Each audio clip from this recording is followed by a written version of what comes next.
The text came through at 9:15 p.m. on a Monday. Dad, we're reading tomorrow. 2 p.m. Parker and Associates downtown. Don't come. I stared at my phone in my small apartment in Portland's Pearl District. Uncle John had died 3 weeks ago. I'd known there would be a will reading eventually. I hadn't expected to be uninvited. Why not? 3 dots appeared. Disappeared. Appeared again. Dad, it's for real family. People who actually cared about John. You visited him twice in 10 years. Don't embarrass yourself. My hands were shaking. I set down my phone and walked to my window looking out at the rainy Portland street below. Twice in 10 years. That's what they thought. My phone buzzed again. Dad, your brother and sister will be there. Your mother. Your aunts and uncles. People who were actually present in John's life. You don't belong there. I picked up my phone with steady hands and typed one word. Me okay. Then I set an alarm for 12:30 p.m. and went to bed.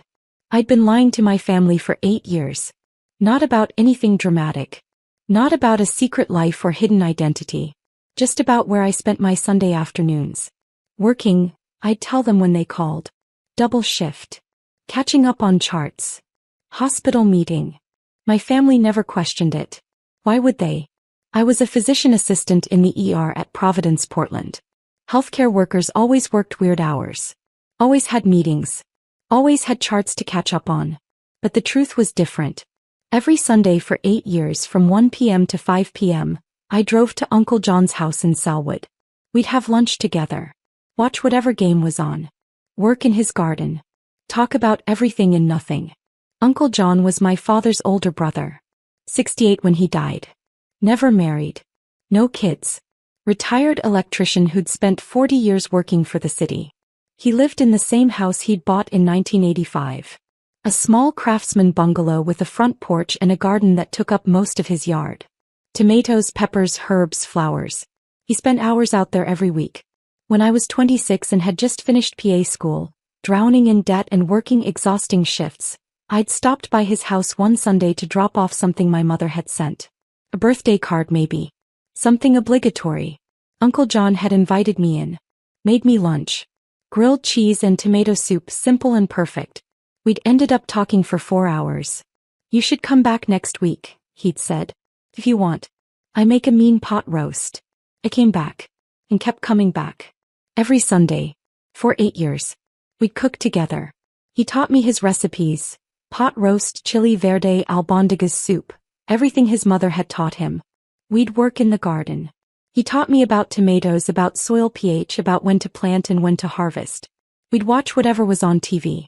Blazers games, Timbers games, cooking shows, documentaries. Didn't matter. The company mattered. And we'd talk. About his life. About mine. About his years as an electrician. About my patients.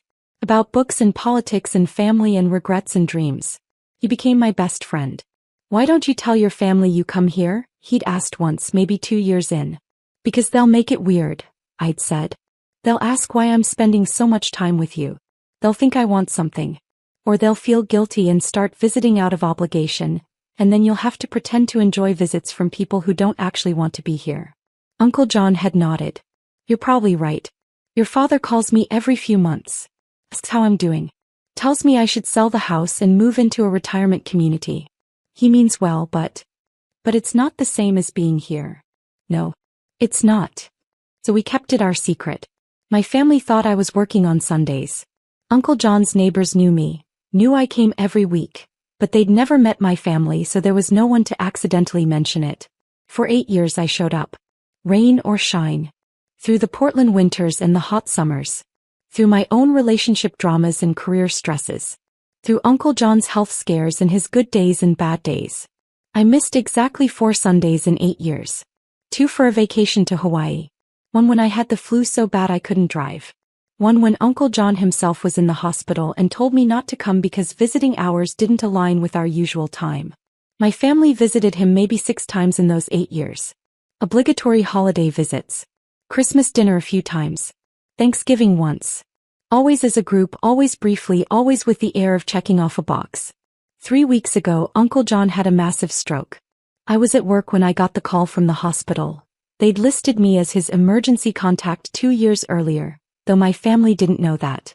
I'd rushed to Providence St. Vincent, still in my scrubs. Found him unconscious in the ICU. The neurologist told me the damage was extensive. He wouldn't recover.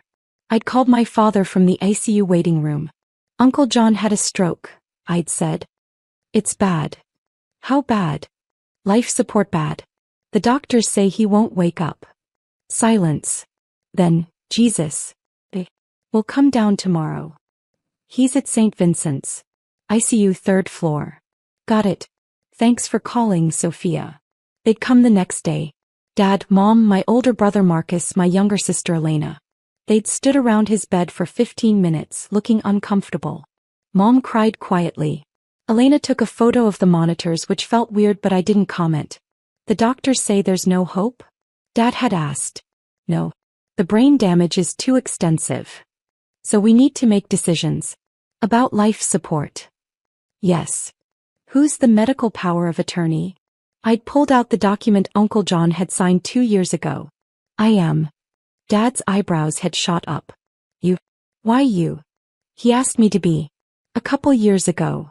Why didn't we know about this? I don't know, Dad. Maybe ask Uncle John. I gestured to the unconscious man on the bed, immediately felt guilty for the sarcasm. This seems irregular, Dad had said. It's legal. The hospital confirmed it. They'd left after 30 minutes. I'd stayed for 8 hours. Left only to work my shift, came back after.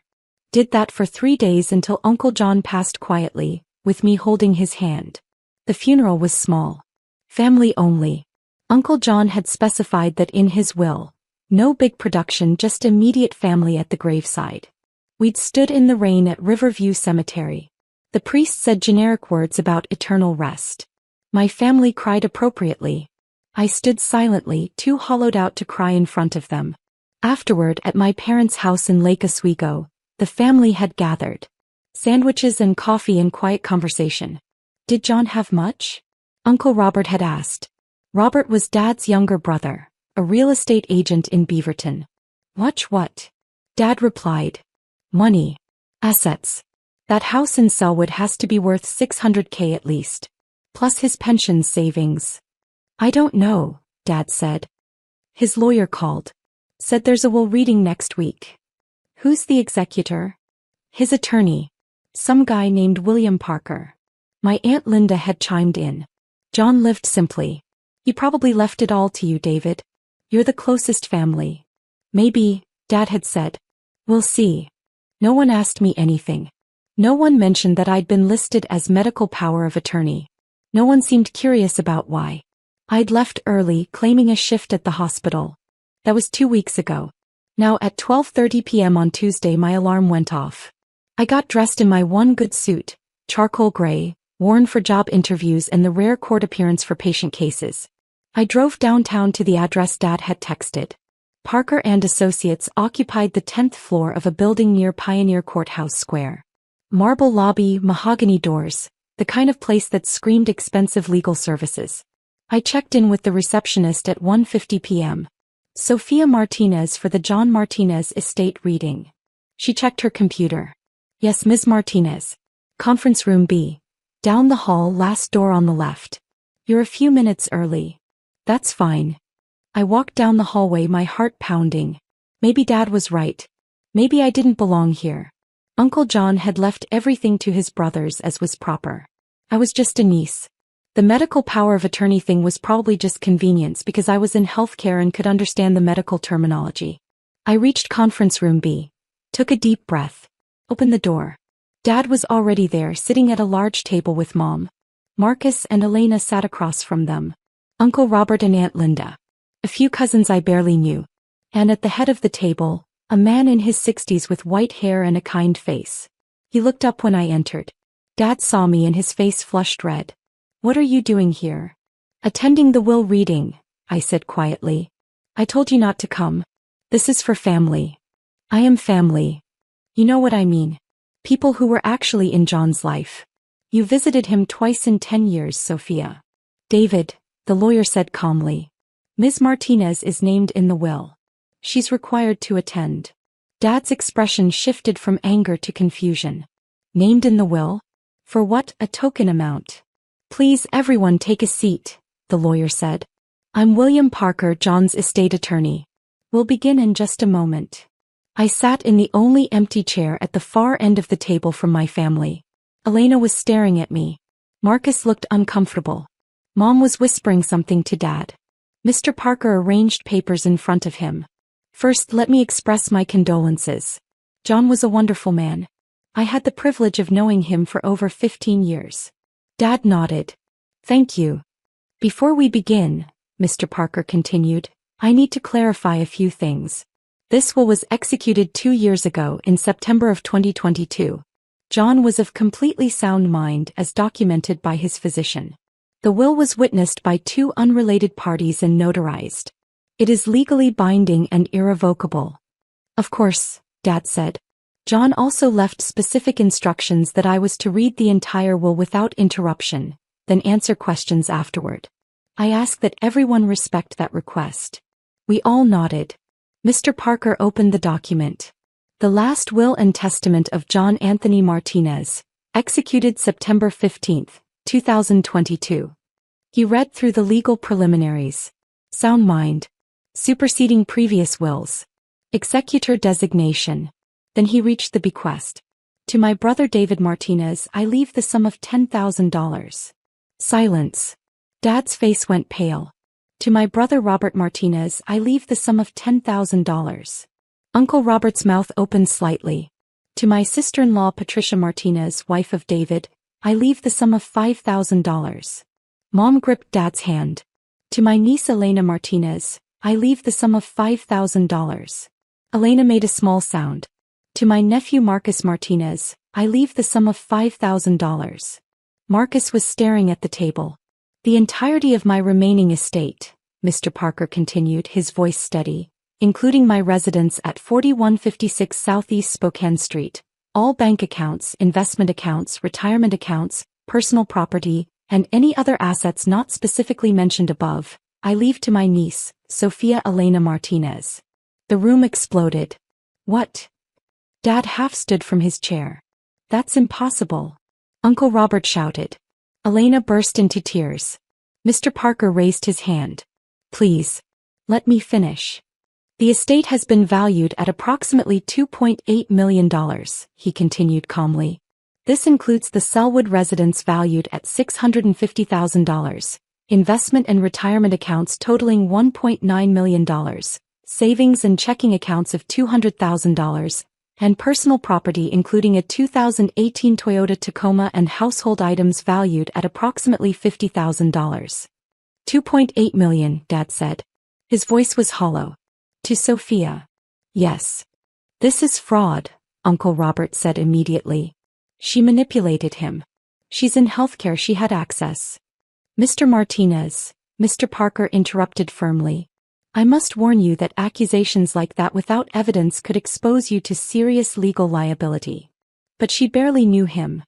Dad turned to me. You visited him twice. Maybe 3 times. Actually, Mr. Parker said, that's not accurate. Which brings me to the letter John left to be read at this time. He pulled out an envelope. My hands were shaking so badly I had to grip them together in my lap. Mr. Parker opened the letter and began reading in Uncle John's voice. Practical, warm, direct. To my family. I know this decision will confuse and anger some of you. So I'm going to explain it clearly. For the last 8 years, Sophia has come to my house every single Sunday. From 1 p.m. to 5 p.m. She never missed except for 4 Sundays. 2 when she was on vacation in Hawaii, 1 when she had the flu, and 1 when I was in the hospital. She came in the rain. She came in the heat.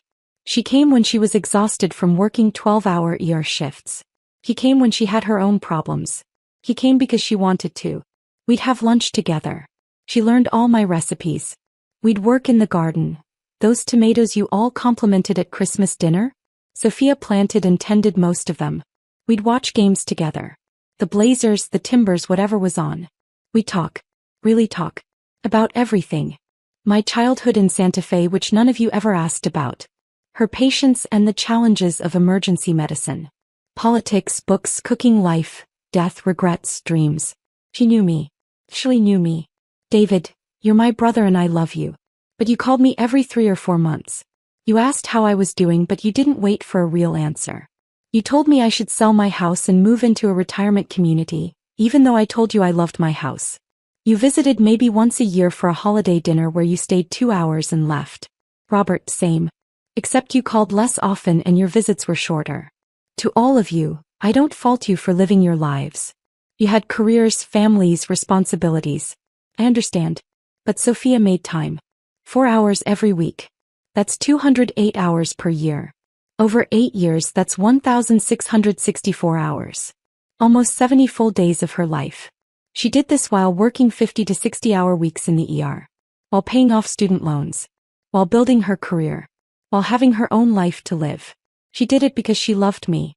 Not because she expected anything. Because she saw me as a person worth spending time with. When I was diagnosed with atrial fibrillation 3 years ago, Sophia took me to every cardiology appointment. He helped me understand my medications. She made sure I was taking them correctly. She called me every morning to check that I'd taken my blood thinner. When I had a cancer scare 2 years ago, she held my hand through the biopsy. Sat with me while we waited for results. Celebrated with me when it came back benign. None of you knew about any of this. Because you didn't ask. You didn't know I had AFib. You didn't know about the cancer scare. You didn't know Sophia came every Sunday. You didn't know because you weren't paying attention. Sophia asked me once why I didn't tell you all that she visited. I told her you'd either feel guilty and start visiting out of obligation, which I didn't want, or you'd be weird about it and accuse her of wanting my money. Looks like I was right about that second part. Here's the thing. Sophia didn't know about my money. Not specifically. She knew I owned my house. She knew I had a pension. But we never discussed my investments or savings. I made sure of that. When I asked her to be my medical power of attorney 2 years ago, she tried to refuse. Said it should be David as my closest living relative. I insisted. I wanted someone who would actually understand what the doctors said and make decisions based on what I wanted, not what was convenient. He did that perfectly. When I had the stroke, she stayed with me. The nurses told me later, well, they told my lawyer since I was unconscious, that Sophia spent almost 72 straight hours at the hospital, leaving only for her work shifts. He held my hand. She talked to me even though I couldn't respond. She advocated for my comfort. David, you visited for 30 minutes. You asked about legal paperwork and who would make decisions. Then you left. I'm not telling you this to hurt you. I'm telling you so you understand. Sophia earned this inheritance through 8 years of showing up. Through 1,664 hours of choosing to spend time with me. Through caring about me as a person, not as an obligation or a future source of money. The monetary breakdown is this. At 1,664 hours over 8 years, I'm leaving Sophia approximately $1,683 per hour of companionship. That seems fair to me.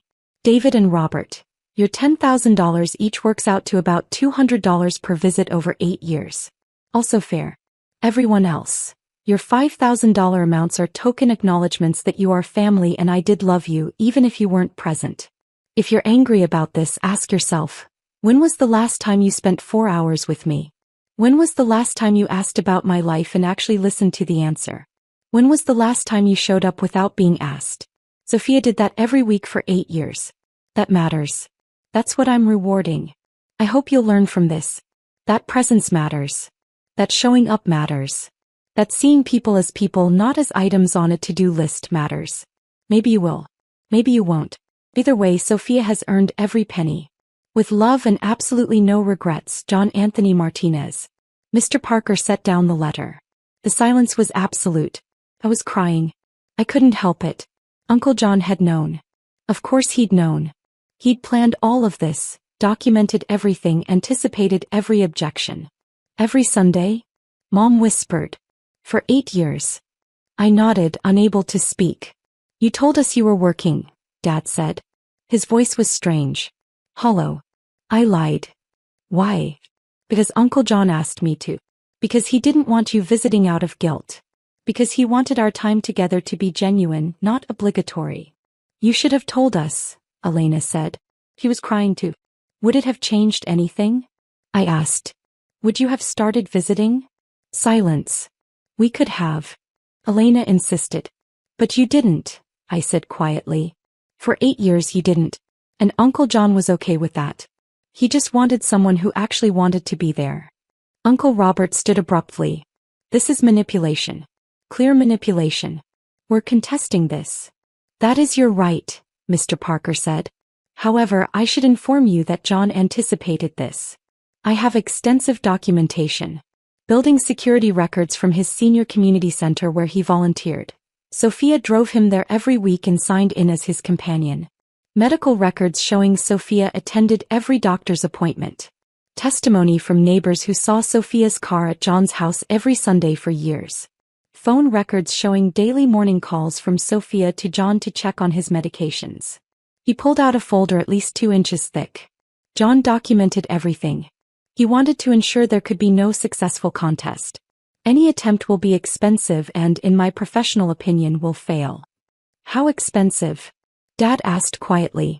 Legal fees for a contest typically run $25,000 to $50,000. And if you lose, which you will, the judge may order you to pay Sophia's legal fees as well.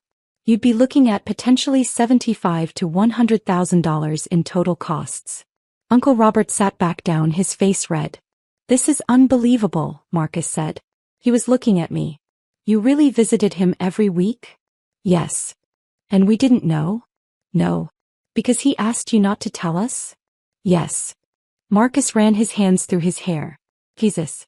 We really were that oblivious. You were busy with your own lives, I said. I don't fault you for that. But don't be angry with me for spending time with him.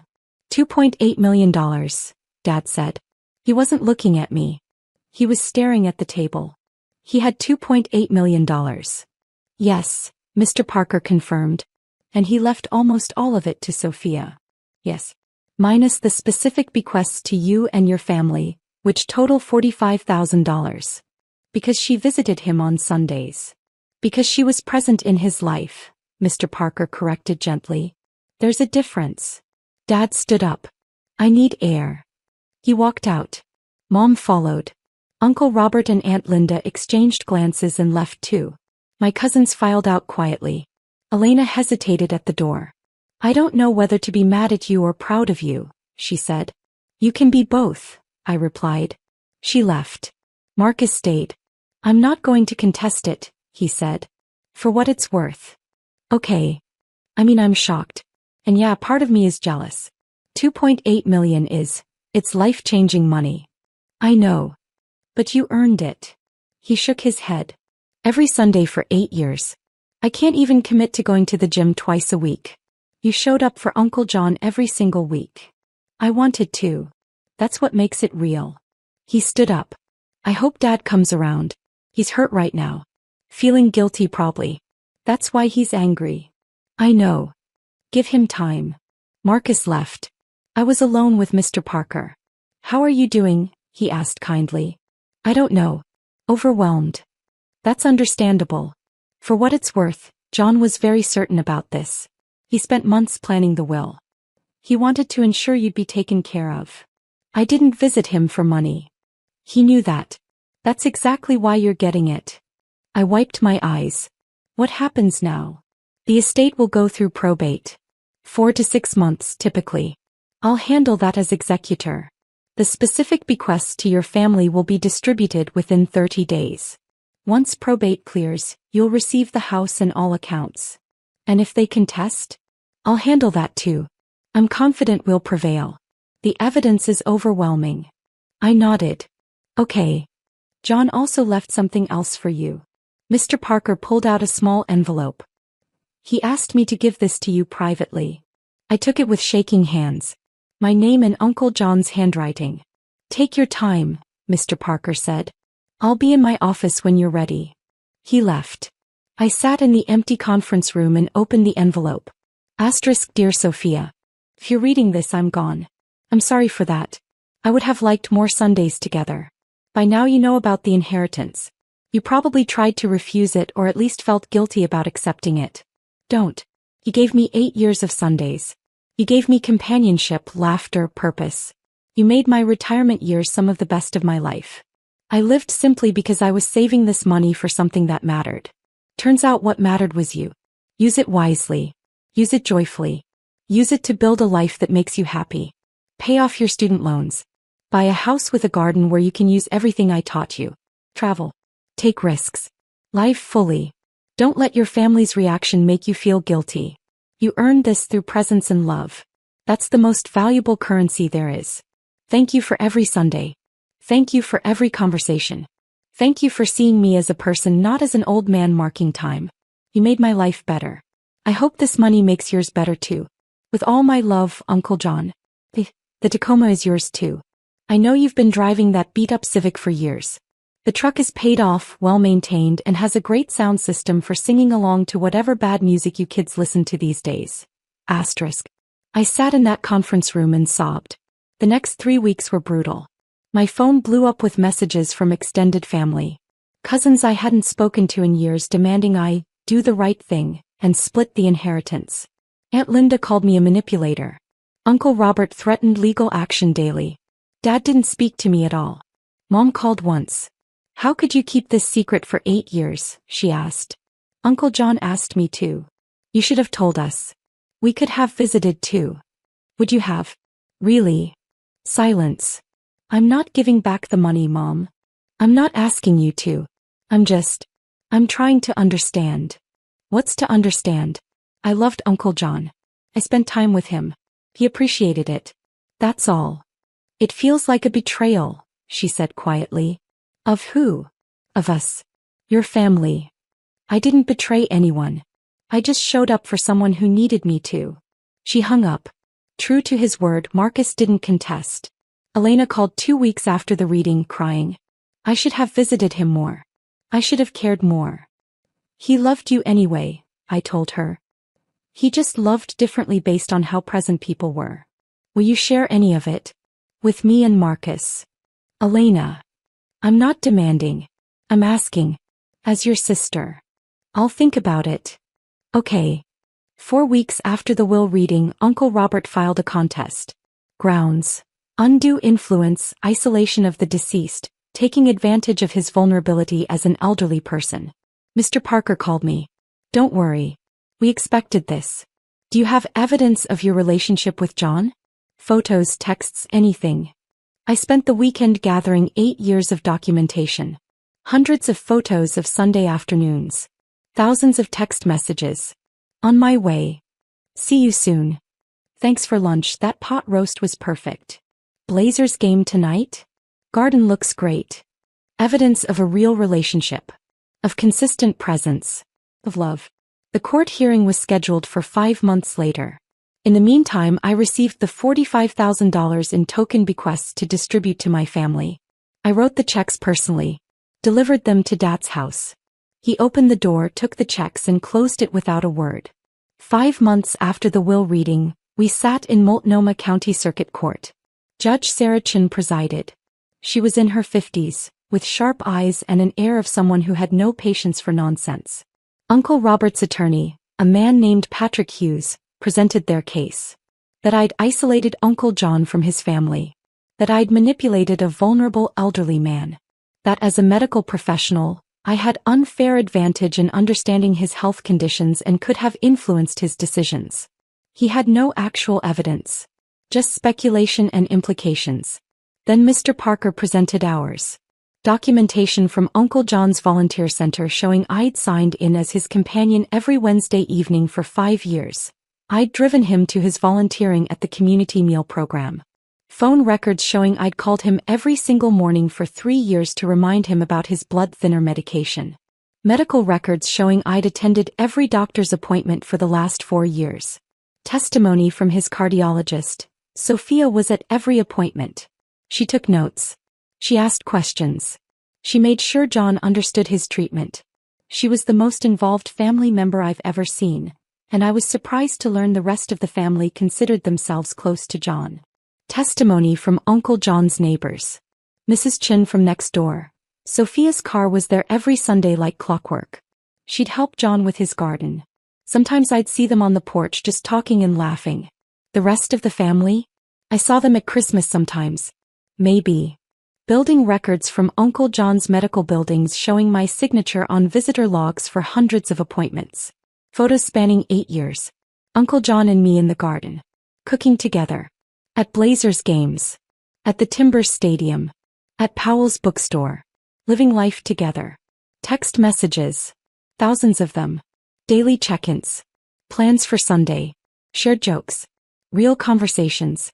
And Uncle John's letter, explaining everything in his own words. Judge Chin reviewed it all silently. Then she looked at Uncle Robert. Mr. Martinez, I've practiced law for 28 years.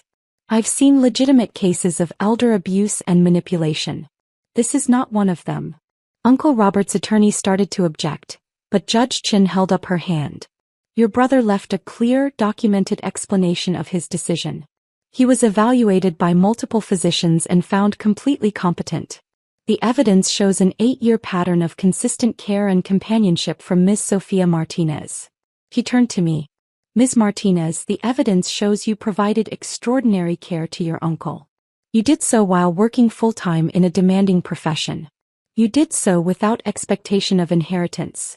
The documentation shows your uncle never discussed his financial situation with you. Back to Uncle Robert. If you wanted to inherit, you should have been present in his life.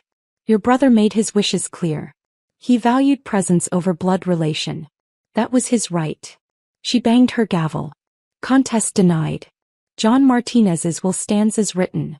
Furthermore, given the complete lack of evidence supporting this contest, I'm awarding Ms. Sophia Martinez her legal fees, to be paid by the contesting party.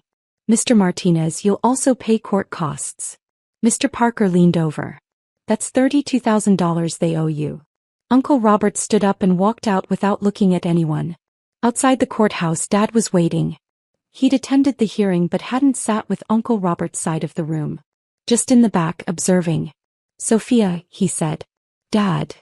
I'm not going to apologize, he said. I'm still processing all this. Still angry, honestly. Okay. But I wanted you to know. I'm not contesting. And I convinced your mother not to either. Thank you. That letter John wrote. Dad's voice cracked slightly. The part about me asking how he was but not waiting for an answer.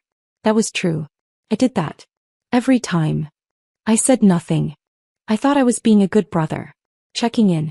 Staying in touch. But I wasn't really present, was I? You did what you could with the time you had, I said quietly. No. I did the minimum. You did what you could. There's a difference. We stood in silence. I'd like to try, Dad said. To be more present. With you at least. If you'll let me. I'd like that. 6 months after Uncle John's death, the estate cleared probate. I inherited everything. The house in Selwood. The investment accounts. The savings. The $2.8 million. I sat on Uncle John's front porch. My front porch now, on a Sunday afternoon drinking coffee and looking at the garden. The tomatoes were coming in. I'd planted them myself this year, using everything Uncle John had taught me. The soil was perfect, the spacing correct, the varieties he'd recommended. I thought about what to do with it all. The money. The house. The future. I called Mr. Parker first. I want to set up a scholarship fund. 4 PA students from low-income backgrounds. $50,000 a year. Your uncle would love that. And I want to donate to the American Heart Association. For AFib research. $100,000 in Uncle John's name. Wonderful. I made more decisions over the following weeks. I kept the house and moved in. From my small Pearl District apartment to Uncle John's craftsman bungalow with the big garden and the memories of Sunday afternoons.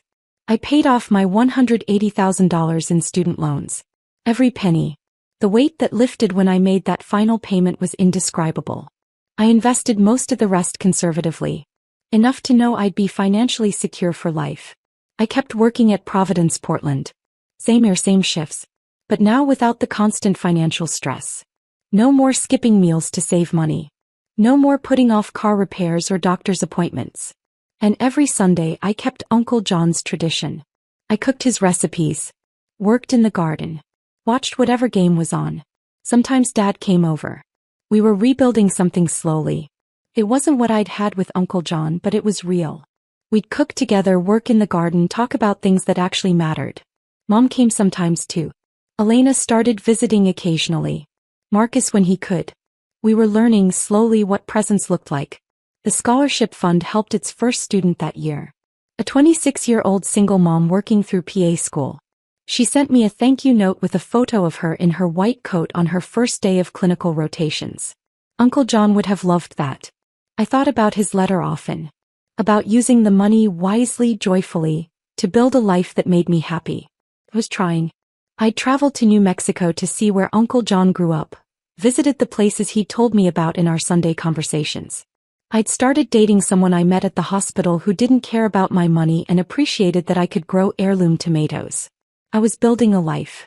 1 year after the inheritance, Elena stopped by on a Sunday with coffee. We sat on the porch in silence for a while. "I'm sorry," Elena said finally, "for how I reacted. For being angry instead of being proud of you. It's okay. It's not. You did something really special. You showed up for Uncle John for 8 years. That's incredible. And I was angry because I felt guilty that I didn't do the same. You were living your life," I said. "I know. But I could have made time. I should have made time." We sat quietly. "The money," Elena said. "I'm not asking for any. I just want you to know, I'm glad he left it to you. You earned it. Thank you. I mean it. And I'm going to try to be better. To be more present. For you, for Mom and Dad, for the people who matter." "That's all Uncle John wanted," I said. "For people to learn to show up." 2 years after Uncle John's death, I sat on the porch on a Sunday afternoon. The tomatoes were perfect this year. The peppers were coming in strong. The herbs were thriving.